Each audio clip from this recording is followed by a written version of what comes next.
de l'intégration africaine des Comores.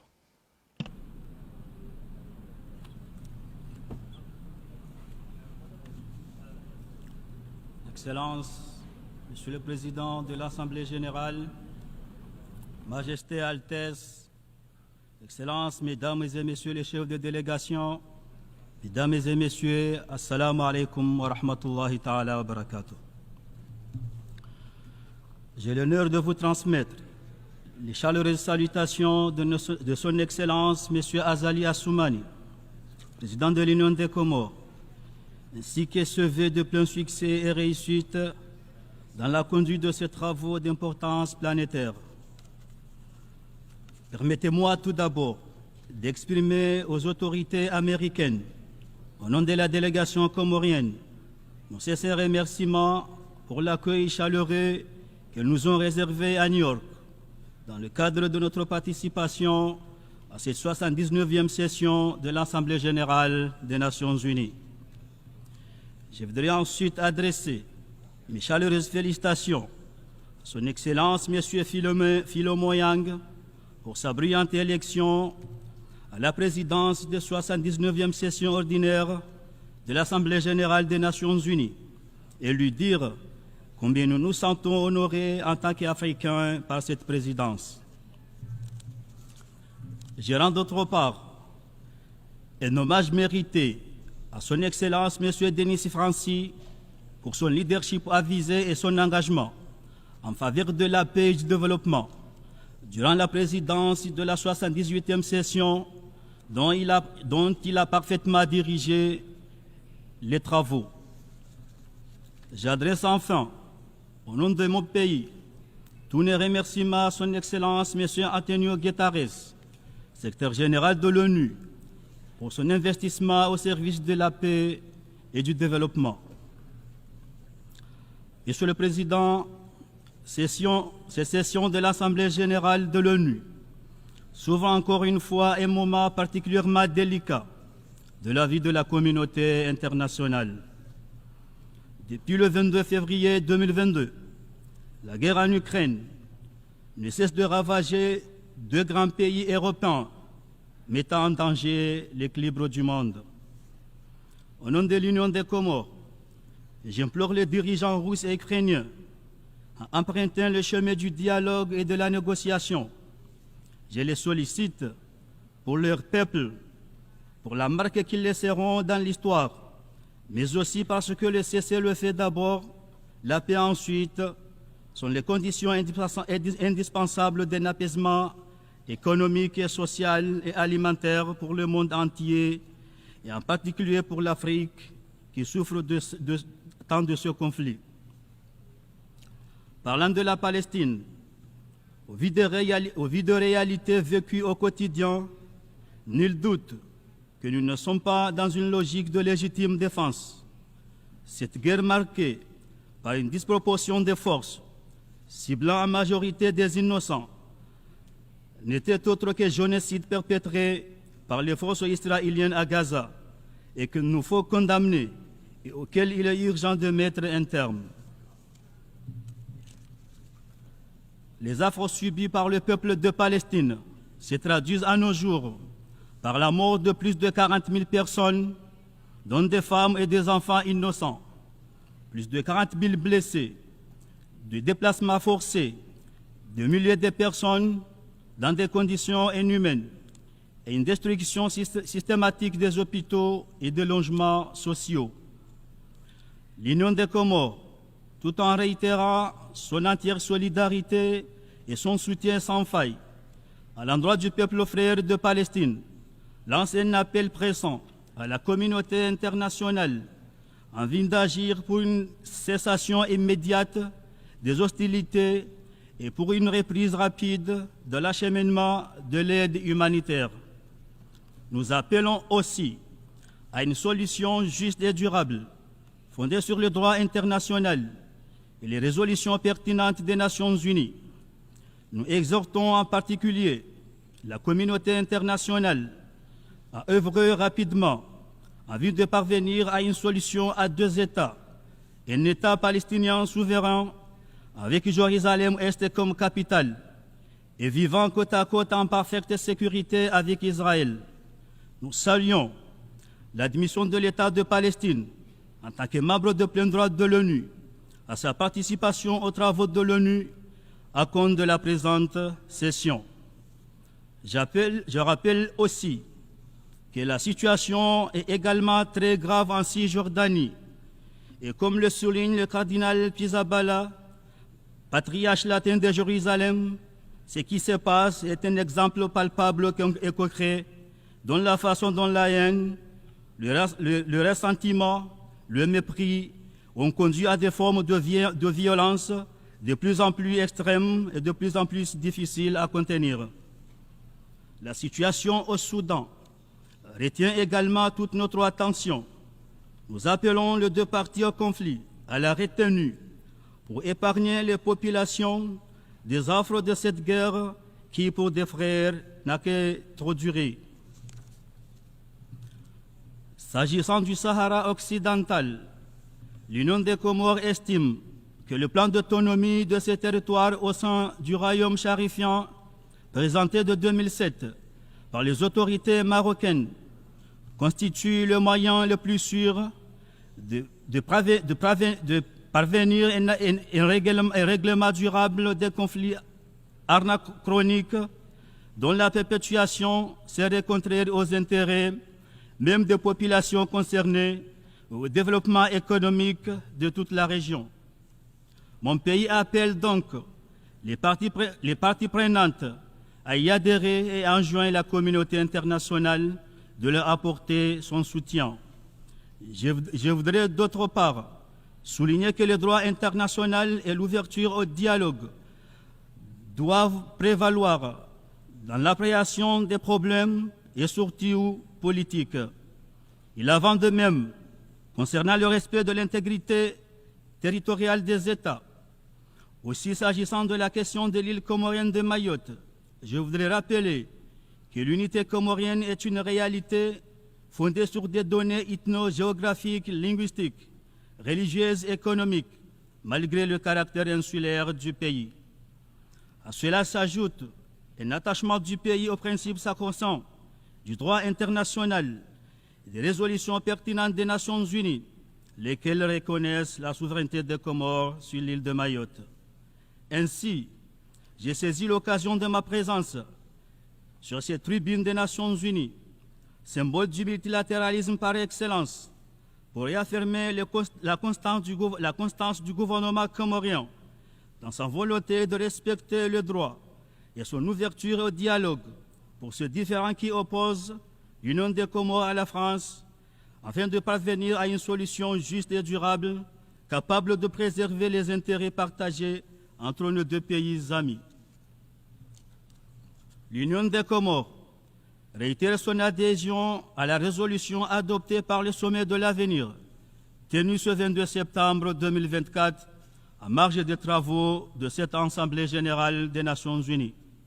Nous plaidons pour une réelle collaboration internationale afin d'établir des lignes directrices permettant d'aboutir à des outils juridiques garantissant le développement et l'utilisation équitable d'une intelligence artificielle propice au développement de la croissance, de la productivité, de la connaissance partout dans le monde. Cette résolution ouvre, entre autres, des perspectives prometteuses dans la prise en compte des problèmes spécifiques des petits États insulaires en développement.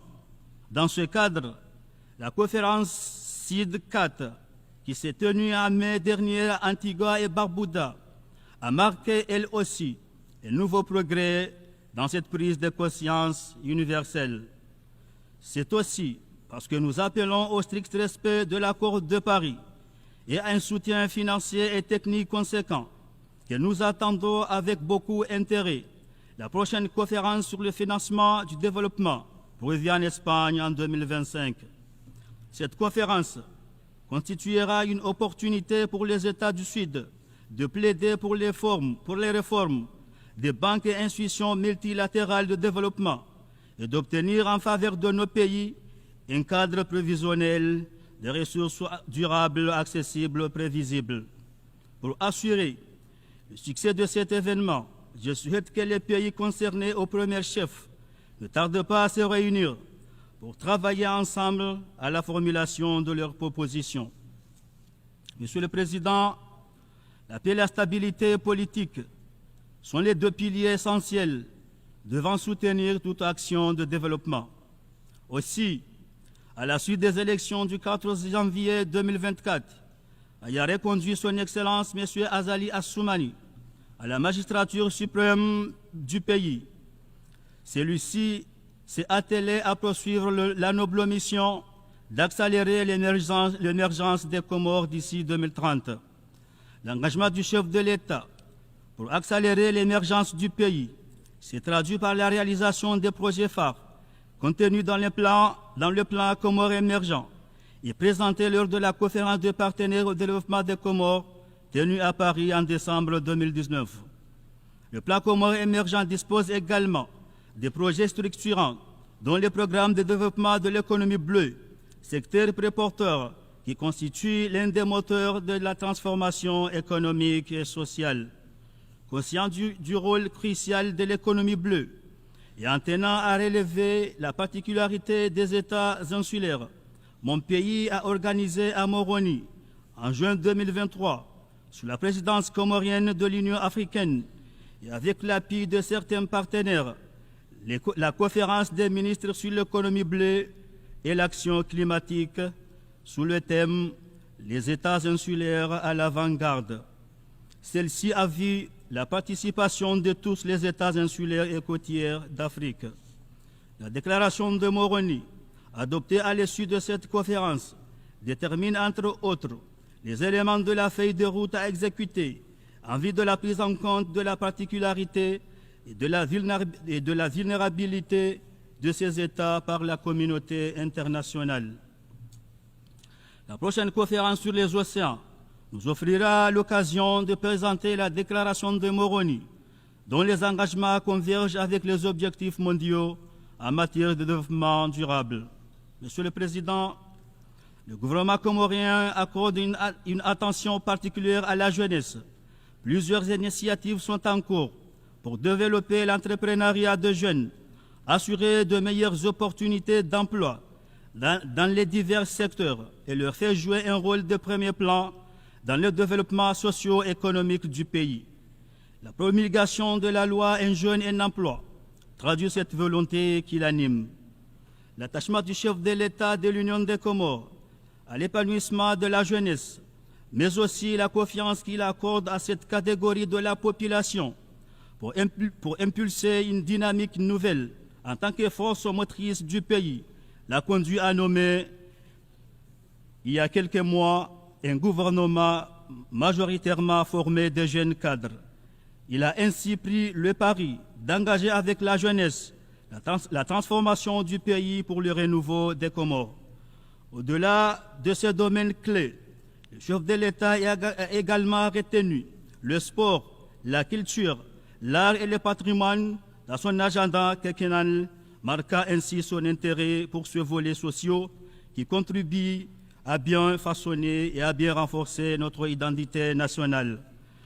Aussi, pour ce qui est du sport, au nom du président de l'Union des Comores et de son gouvernement, je rends un vibrant hommage à notre équipe nationale, le Sélakan, pour les performances qu'il réalise de plus en plus sur le continent à la grande fierté du peuple comorien. Monsieur le Président, les défis qui se posent au monde d'aujourd'hui sont multiples et appellent à une action conjuguée de nous tous pour y faire face. Chaque session qui a lieu regroupant cette assemblée est un espoir pour les peuples de voir se pointer des changements de tout ce qui fait leurs angoisses et leurs appréhensions. Au nom des valeurs nobles qui nous unissent, œuvrons pour transformer ces angoisses en apaisement et ces appréhensions en espoir et surtout en réalisation des aspirations de nos peuples respectifs. Thank you very much for your attention. Je vous remercie de votre attention.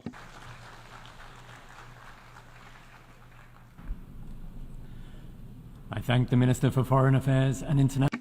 je remercie le ministre des Affaires étrangères et de la coopération internationale, responsable du monde arabe, de la diaspora et de la francophonie et de l'intégration arabe des Comores. Du Togo. L'Assemblée va écouter une allocution de son Excellence Bassirou Diomaye Diakhar Faye, président de la République du Sénégal. Je prie le protocole de bien vouloir escorter son Excellence et je l'invite à s'exprimer devant l'Assemblée.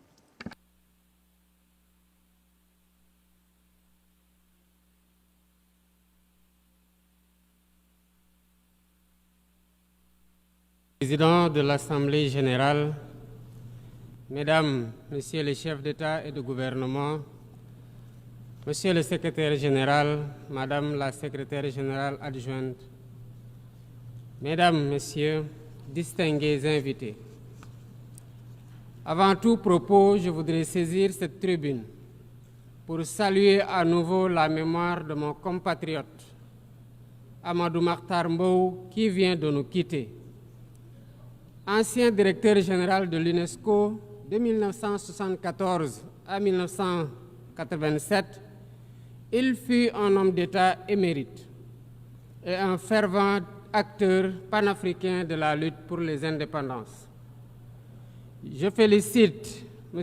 Philomène Yang pour son élection à la présidence de cette Assemblée générale des Nations unies, ainsi que son prédécesseur pour sa contribution à la mise en œuvre de notre agenda commun.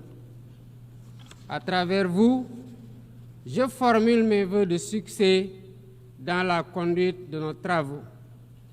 Je salue également l'engagement constant du secrétaire général Antonio Guterres, dont les efforts pour promouvoir la paix, la dignité humaine et le multilatéralisme sont plus que jamais nécessaires.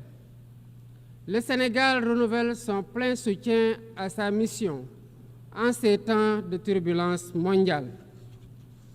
En prenant la parole aujourd'hui, je suis habité d'une conviction profonde: l'unité dans la diversité est la clé pour garantir le développement durable et la dignité humaine pour tous, partout dans le monde. Ce thème de la présente session, qui guide nos discussions, nous invite à repenser nos responsabilités collectives et à nous assurer que les principes fondamentaux des Nations unies, définis il y a près de 8 décennies, continuent de porter la promesse d'un monde plus juste et plus équitable. Mesdames, Messieurs, nous vivons dans un monde troublé, où les principes de la Charte des Nations unies, qui prônent l'égalité, la justice et le respect des droits humains, sont chaque jour mis en mal. Les conflits s'étendent, les inégalités se creusent et les crises climatiques aggravent la vulnérabilité de millions de personnes à travers le monde. De surcroît, nous assistons à une remise en cause inquiétante du multilatéralisme, à un moment où l'humanité en a le plus besoin. Le monde doit se regarder en face, sans complaisance. Les valeurs que nous avons juré de défendre sont piétinées dans plusieurs régions du globe. Que l'on soit à Gaza, à Tel Aviv, à Dakar ou ailleurs, chaque être humain est porteur de cette égale dignité, une dignité qui transcende les frontières, les cultures et les appartenances religieuses. C'est notre devoir à tous de veiller à ce que cette dignité soit protégée et respectée pour chaque être humain, sans exception. Ce devoir est l'essence même des Nations unies. Pourtant, nous constatons chaque jour que le droit international, ciment de la paix mondiale, est souvent violé. Des résolutions adoptées par cette Assemblée sont ignorées. En tolérant ces violences répétées, nous foulons aux pieds les principes de la Charte des Nations unies et sapons les fondements même de cette maison de la paix. Jamais les fondements des Nations unies n'ont autant vacillé qu'en ces temps de violence et de peur et d'incertitude. Si nous voulons éloigner le spectre de la guerre et œuvrer à l'avènement d'un monde meilleur, alors il est temps de changer les paradigmes.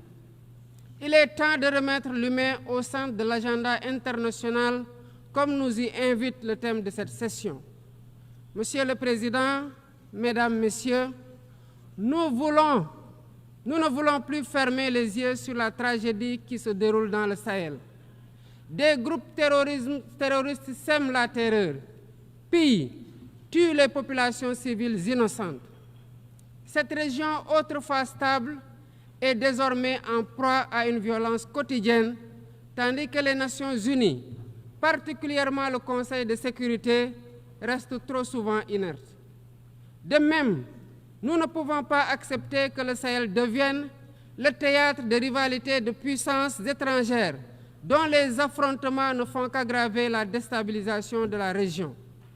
Je dois rappeler ici que la paix et la sécurité de l'Afrique sont indissociables de la paix mondiale. Il est impératif que le Conseil de sécurité remplisse pleinement son rôle de garant de la stabilité internationale. J'exprime à nouveau la préoccupation du Sénégal face à la situation tragique qui perdure en Palestine. Des générations entières y ont grandi sous l'ombre de l'oppression, privées de leur droit fondamental à un État viable. Le Sénégal, en tant que président du Comité pour l'exercice des droits inaliénables du peuple palestinien, appelle à un cessez-le-feu immédiat et durable.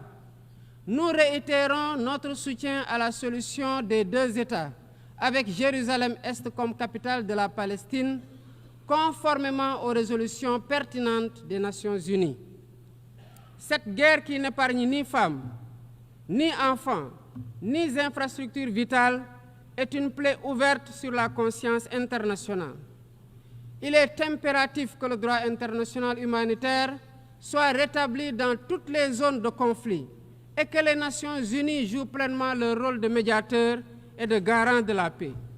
Mesdames et Messieurs, la paix n'est pas seulement l'absence de guerre. La paix, c'est aussi la possibilité pour chaque être humain de vivre dans la dignité, de se nourrir, de se loger, de s'éduquer et de recevoir des soins.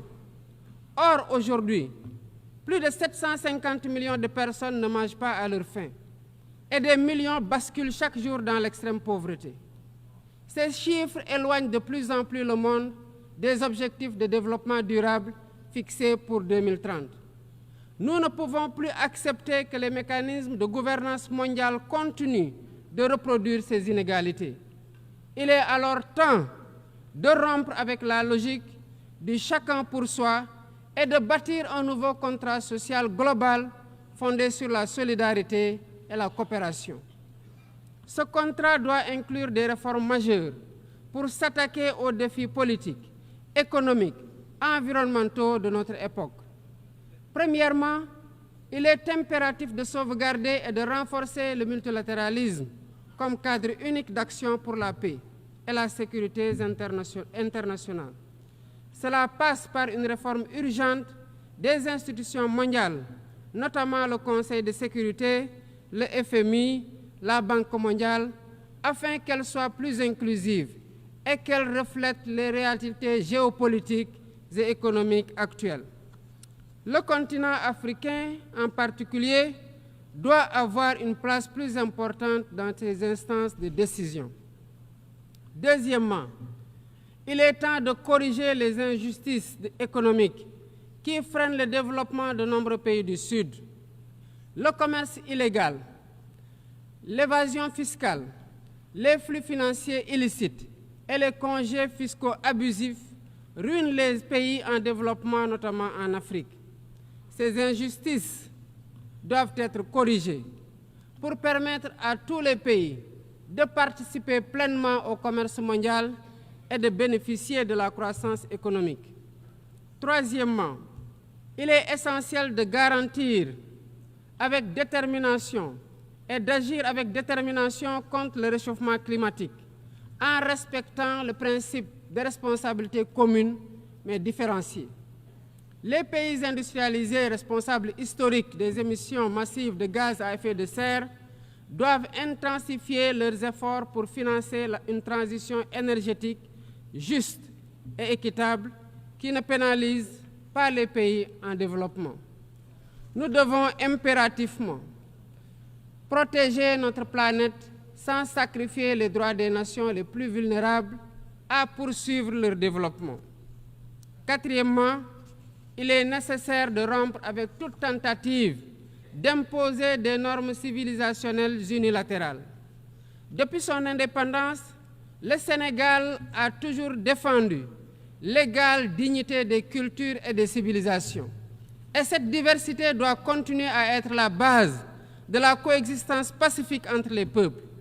Aucune nation ne devrait imposer aux autres ses pratiques ou ses valeurs comme normes universelles. Le respect des différences est le fondement de la stabilité et de la paix dans le monde. Mesdames et messieurs, le Sénégal est fermement engagé dans cette voie.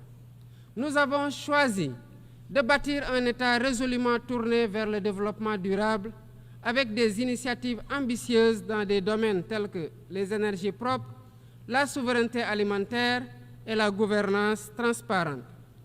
Mais nous savons que pour réussir, nous avons besoin de l'action collective et de la solidarité internationale. Aucun pays, aussi puissant soit-il, ne peut relever seuls les défis qui menacent l'humanité.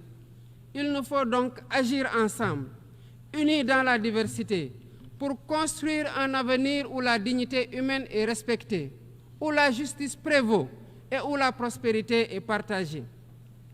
C'est par la coopération et le respect mutuel que nous surmonterons les crises qui secouent notre monde. Je vous remercie de votre aimable attention.